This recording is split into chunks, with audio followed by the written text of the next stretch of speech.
here's a true story in my own bailiwick. And this is the story about where I was living. So every area, there's always that one guy or kid that does handiwork, around, you need a screen fixed, you need a window fixed, and there's always that person that does it. So Sam was my older neighbor.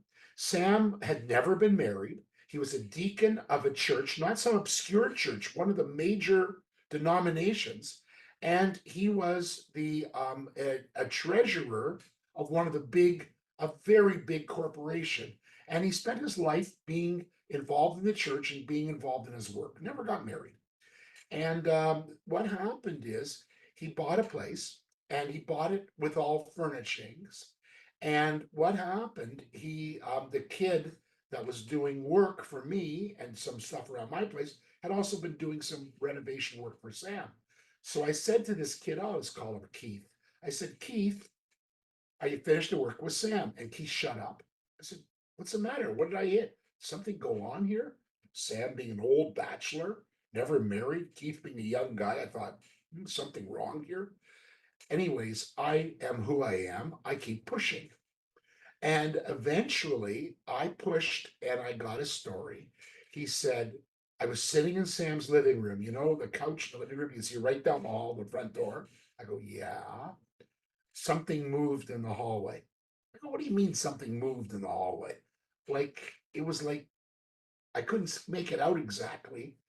And I told Sam, he never even turned around to look. He says, oh, that's just the ghost of the lady who used to live here.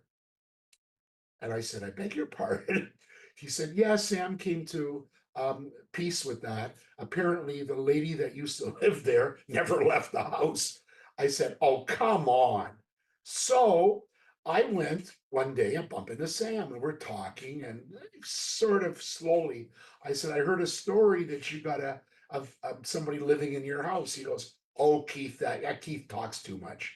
I go, tell me the story. He says, well, when I moved in, things were happening around my house. I couldn't figure out. Bed sheets were pulled back.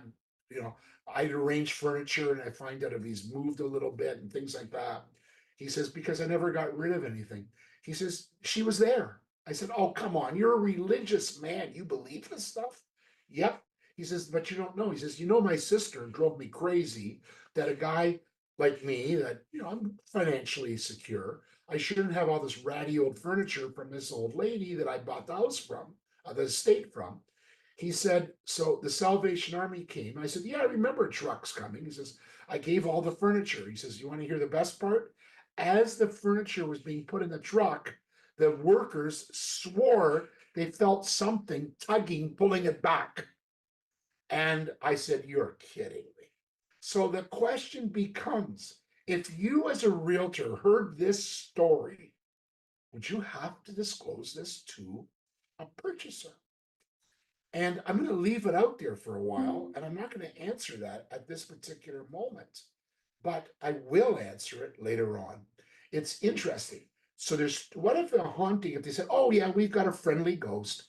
What if somebody said, we ran away from this property? Now, Bob Aaron, who writes a column for the Star for 40 years or better, he gets a letter from a reader says, we have this haunted house, and I won't mention where, but it's up around cottage country, and everything, the doors closed and the rattles, and we hear this, we hear that. We decide to investigate because the people ran out. They got out of the house. They moved out because they thought the house was haunted. We found out that the carpenter was horrible. Every door was off kilter. So if you went to leave a door half open, it would close. And of course, they didn't oil the hinges, so it would go creak.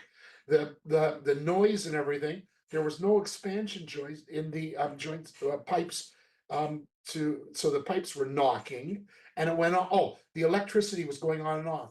It was an amateur electrical. We were lucky the house didn't burn down. So they thought their house was haunted. It was just bad workmanship. So what if those people told you, my house is haunted, we're leaving and running away? Would you have to disclose? We at least had the foresight to get a good inspector in and check it out. So do our regulations say that we have to disclose this under TRESA?